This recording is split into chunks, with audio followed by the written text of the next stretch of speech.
statue of the wolves, top of the world, one dawggin.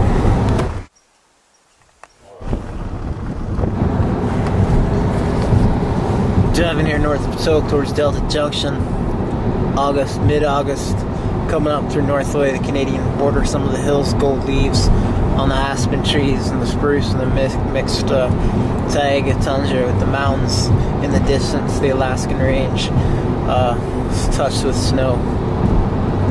Stopping by Tok, the visitor center there, where they have that statue of I call it a statue, but it's the wolf. And you can see the fangs of the wolf and the pictures on the walls, the iconography of the north of the Alaska Highway, the pioneer days. And there's a picture of the Mount Resplendent, probably Denali, Mount McKinley. It has there's an Indian with an eagle feather there, young, proud, part of the history and the landscape, sort of dwarfed and drowned in the building there at the large log cabin, beautiful structure in the heart of Tok, Alaska, or the Alaska Highway threads north through the Yukon and becomes Alaska. But there, sort of dwarfing all of the photographs of the white people, and and the highway and everything is the Indian there by the mountain with that feather from the eagle, and sort of the landscape and the bond with the landscape and the languages and the culture and the relationship and the sustainable the way of being sort of lost in the swirl of the pioneer and the gold rush, and that too part of the history, the mining, the development. But the aspen trees on either side of the road as the car rumbles north towards Delta and Fairbanks, a little over 70 miles per hour, and I had basically no money there by the time. Lost my credit card on the way up getting to Tok.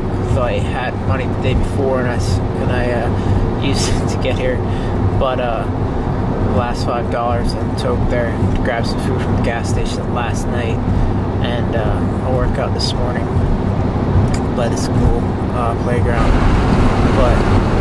And last night camped by the dog mushers hall, and the few raindrops, a cup of green tea, got a cup of coffee from the grocery store there in Tok. Was reflecting how it's all interconnectedness, how it's almost like a family returning to a home, a part of me. I broke down a couple times here, 2 different years on a motorcycle, and through the 3 different churches, the subtle aspects of the community. If you don't pause there long enough, you don't have a deep enough need, you don't acknowledge or understand all the little relationships and how the churches and also the native community north of town and Northway, and how the Denny's house there burned down years ago, and how, well, the one year I broke down on the bike, I had a bee sting on my face, and my face was all swollen up, sort of like me. A part of me was one to that family, that native family there, and how our house when I was younger burned down, and how it's sort of symbolic, the dog mushing, the real fire architecture, that sort of yearning in our DNA, in our organism as humans, that connection through the dogs, traveling with the landscape, and being able to live historically all over the world off of the landscape and travel. You know, if you're traveling with the dogs, historically you could only have so many dogs that the landscape could support, the fishing, the hunting, etc. And now it's devolved into a blue fire architecture thing that's about development, that's about economics, it's about sponsorships, it's about who's got the most money, who's got the most tourist businesses to employ people and to raise the most dogs, to train the young dogs. It's become more of a business thing instead of a blue fire architecture thing, sort of bottled and selling this magic, this history, like the tourist industry everywhere. But the pictures on the walls in that log cabin visitor center of the huge, and also driving north from the States, the salmon, the lake trout, the hunting images, but those beautiful wolves, and nothing embodies the north more to me than the wolf, and the howl of the wolf, and that feeling of the open country, and the snow on the mountains, and the gold leaves, and like coming up from Haines. I stopped the beautiful mountains. There's nothing like that. I mean, if you ever want a wild place, drive from Haines to Haines Junction. You just stop your car, go walk 20 miles in one direction away from the road, almost anywhere out there, and that's wilderness. You know what I mean? And I remember a couple years ago I saw this huge grizzly bear crossing the road up there, and I don't know if people want to walk 20 miles off the road without a gun or something, or a friend or something, too much. But it's one of those places, it's like so many places along the road where you can just strip naked. I remember an old ex-girlfriend telling me how she was up by Haynes Pass and just stripped naked and with her dog and just walking in the hills there, and the alpine beauty and the wildflowers all alone. Just a wonderful image to carry in your heart through life. Love.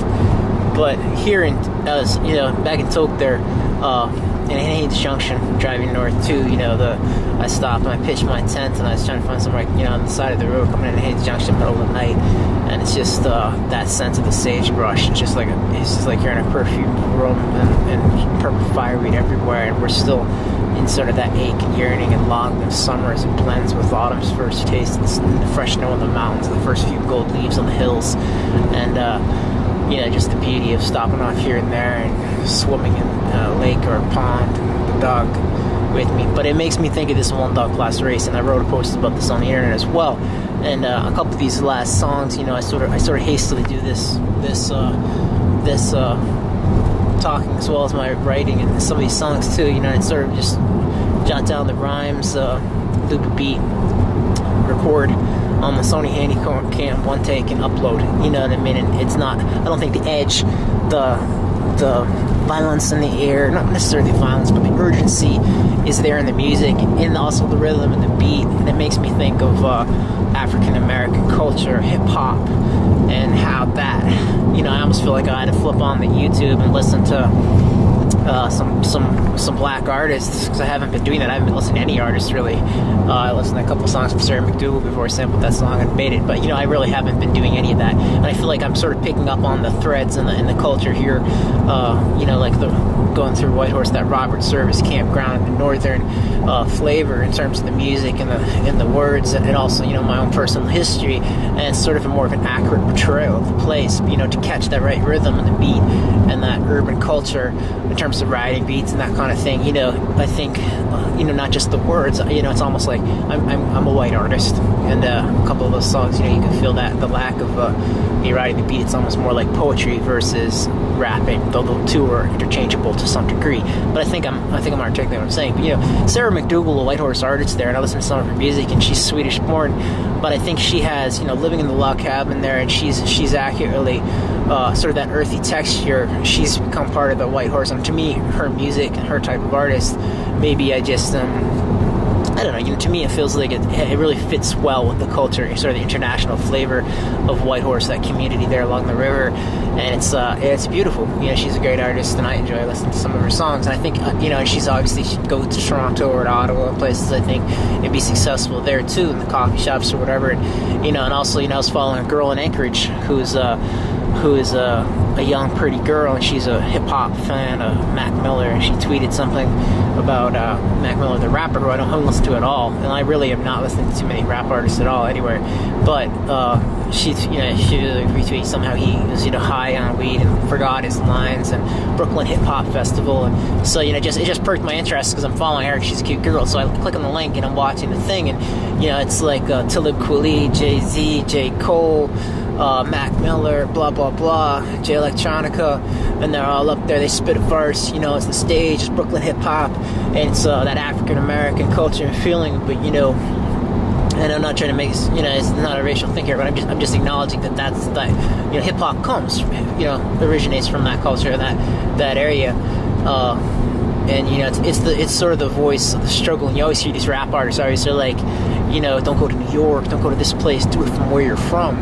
But the reality is, when people make music and they listen to music from other places, and they pick up on the currents and the subtleties and not necessarily the rhyme patterns, but I know if I did begin tuning in on more, and I have that in me in my history, I can deliver much faster pace music with more of a sense of urgency and more so you can feel more the pain of the experience and the agony of some of the things that go on. I think some of my freestyles capture that more. That was what I was reflecting watching those guys at that Brooklyn Hip Hop Festival. When Mac Miller forgets his lines because he's high, it's almost like if people get up there and spit a verse, it's almost better, I think, more entertaining for people in a lot of those type environments, festival type environments, just to hear, have someone just going like freestyle and stuff.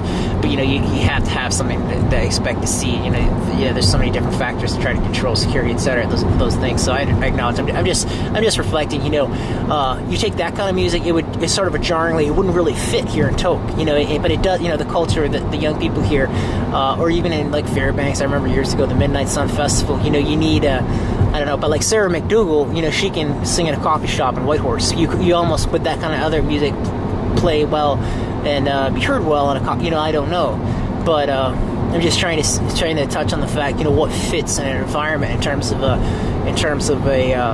showcasing entertainment. And essentially a sled dog race also is like a singer. It's a type of art. It's a showcasing something. And I think I'm thinking going through Tok, Hugh Neff had that top of the world 350 sled dog race years ago. I think it was only run once, and all the mushers came from somewhere else, all the rich mushers. And the year before, Hugh had gone out to Eagle, mushing on that highway all the way from Tok out to Eagle in the Yukon-Alaska border, beautiful country, wilderness. And it's closed, sort of like the Denali Highway in the winter to motorized vehicles, and he's got a great training area here, but. The year before, him and Jesse Holmes, an old friend of mine, went out there just with a couple teams, kind of, pioneering the route, the mushing, not pioneering, but you know what I'm saying. And it wasn't like paying an entry fee, it wasn't a race. And I think that history and that feeling of the trail, the spirit of the trail, that was that year. But the next year in the race, everyone's paying the $200 entry fee. You get all the people from everywhere. When Hugh and Jesse are white, but that local, I think I'm touching on the local feeling or whatever. You know what I mean? They have it more than all these other people come and they pay their money. He sort of loses it. It's like, you know what I mean? So, and I look at Hugh wouldn't it be great if like Hugh was able to have the dog team support this one dog class thing and have some sort of a one dog class race out there, because and I'm talking when we're talking about the music and the racing sort of being similar, showcasing entertainment events, who were you able to actually talk to and touch to? And the dog mushing, again, like I've said, it sort of evolved where the racers, so many of them are from other places and they're not from the local communities in Alaska. Whereas, I remember years ago working on some fire crews, and some of the guys growing up in Tok, they're not going to grow up and become a dog musher. Hugh moved from where he was staying out in Annie Lake, Whitehorse, and now he's out here by Tok. But he's from Chicago, he's from the States, and it's like the year he won the Quest, I remember it was like him and Alan Moore, another guy down from the States. Why aren't there more local mushers? And Hugh's done his work. I know he's economically supported like Josh Kazow up there at Fort Yukon. So I'm sure he acknowledges exactly. I know he understands what I'm saying too. So I think there's a parallel in terms of the wavelength, in terms of the understanding of the cultural and the economic, how that sort of that fabric has been frayed, and the dog mushing thing has sort of lost its history and its roots and its connection to the peoples from the landscape, and it's evolved into this thing where it's almost a tourist thing, where tourists come up here, get into it, and buy the dogs. It's kind of an expensive, rich thing. Polo players, but the one dog class, I think, would be something that would return the sport to its roots and its history, equal opportunity race event and sport within that connects to the dog mushing sport as well. But in terms of just like health and competition, I remember years ago growing up, as well as being a dog handler and then having my own dogs afterwards. Thinking years ago, I was 22 years old driving through Tok. I remember stopping and dropping the dogs by the dog musher hall where I camped last night. And I had 33 of my own sled dogs. Only a couple of them I had purchased. And one of them I had purchased was a dog I trained. So basically it was my dog, even though I had to buy it. And the other one's all I raised from pups. And there's like one dog I got as well from Jeff King there. But, really just prime young group, 22 years old, going to Skagway to work on the glacier. And, all the different times I've traveled through Tok. Anyway, just reflecting on it all there last night. A couple late raindrops, the gray skies and the clouds over the beautiful mountains around Tok, and the aspen trees and the leaves moving in the wind. And I've only got a little bit of battery here. The battery's gonna end. But again, like we're gonna try to run the one dog class race in the States. Hugh Neff could have some sort of a race here. You look at Anchorage, how they have Talkeetna, and then Homer, Alaska, the 3 big skiing races.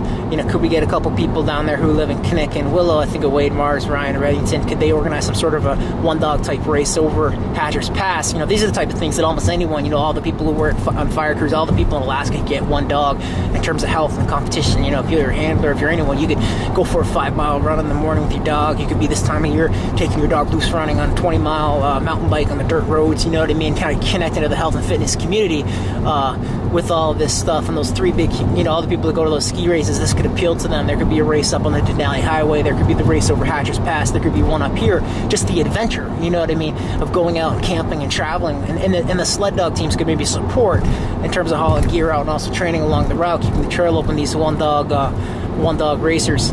And so I think there's a tremendous amount of potential to try to realign and return the spirit of sled dog racing to the people here and have this be like an equal opportunity thing and sort of empower these different mushers and groups in these different communities to unleash their talent potential and their networks towards this aim and goal, and also reconnect to the social mission.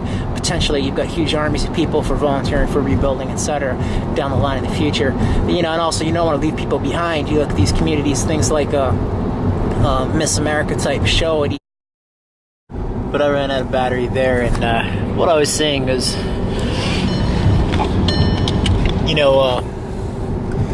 like a Miss America, you don't want to lose that local culture. You try to homogenize or blend into the big the big system. But on the other hand, so sort of like Northern Queen beauty pageant for the location, you know what I mean? Try to not leave people or groups behind. You look at all like the young girls, are we making something just appealing to the young guys or not? You know what I mean? They're not even necessarily making this that way, but just like, or having some sort of like a calisthenics challenge, workout challenge, trying to promote the health and fitness and the wellness. And I don't know, let the local communities do their thing on these 3 different things, but just trying to involve that with these races too, to some extent. Who can, anyway. And it's like kind of in conclusion here, perhaps those 3 different races here in Alaska, each one of their goals could be to try to, through the event and everything, try to raise some funds to channel towards these people that have lost their houses in the fire, where there were wildfires or fires in Alaska. Some funds and volunteer time or rebuild day or something like that. Something along those lines to start leveraging the power of the networks, etc.